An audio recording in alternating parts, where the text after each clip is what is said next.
Halo sehat, info kesehatan berbasis ilmiah dari hasil riset, review tim medis, dan juga dokter. Jangan lupa subscribe. Hernia epigastrik adalah tonjolan yang terjadi pada bagian atas dinding perut pada area yang disebut sebagai epigastrium, yang mana terletak di atas pusar dan di bawah tulang dada. Hernia epigastrik terjadi ketika bagian dalam lapisan dari otot perut melemah, menyebabkan jaringan di dalam perut mendorong melalui otot. Kondisi ini dapat mengakibatkan lengkungan usus atau jaringan perut terdorong dalam kantung. Hernia dapat menyebabkan sakit berat dan masalah-masalah serius lain yang memerlukan operasi darurat. Kondisi ini dapat berupa bawaan sejak lahir. Ukuran hernia dapat berupa tonjolan kecil hingga besar. Pada beberapa pasien terbentuk lebih dari satu hernia pada satu waktu. Hernia jenis ini merupakan kondisi yang cukup umum di antara orang dewasa dan anak-anak. Hernia epigastrik juga dapat terjadi pada janin. Hernia epigastrik biasanya bawaan lahir, disebabkan oleh kelemahan pada dinding otot, perut, atau penutupan yang tidak sempurna dari jaringan perut selama perkembangan janin.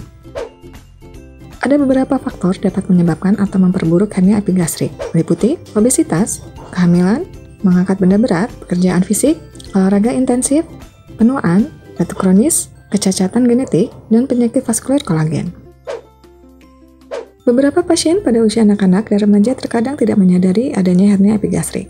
Tonjolan hernia juga dapat tidak terlihat, kecuali ketika pasien menangis, mengejan ketika buang air besar, atau melakukan aktivitas lain yang menimbulkan tekanan pada perut. Hernia epigastrik tidak dapat sembuh dengan sendirinya.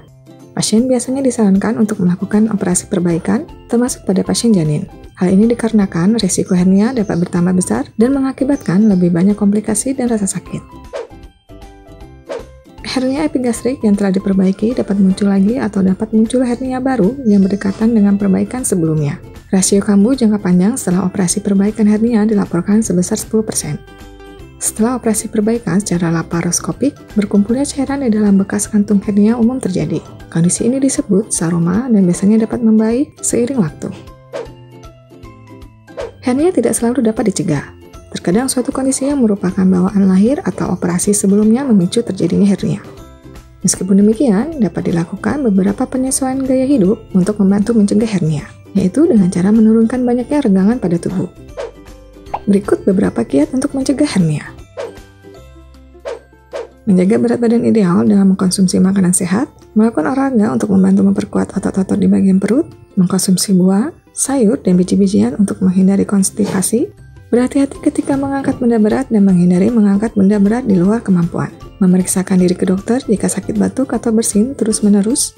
Menghindari merokok karena kebiasaan merokok dapat mengarah pada batuk kronis yang memicu hernia. Dan menghindari mengejan ketika buang air besar ataupun buang air kecil. Itulah tadi pembahasan seputar hernia epigastrik. Jika Anda mengalami penyakit ini, segeralah menghubungi dokter untuk penanganan secepatnya. Jangan lupa tuliskan pertanyaan dan pendapat di kolom komentar. Info yang kami berikan telah melalui validitas informasi kesehatan yang aktual dengan pendekatan ilmiah, direview tenaga ahli dan dokter. Jangan sampai Anda melewatkan info kesehatan yang krusial dan mungkin dapat menyelamatkan keluarga dan teman kita. Jangan lupa subscribe dan nyalakan lonceng notifikasi agar tidak ketinggalan info dari Halo Sehat.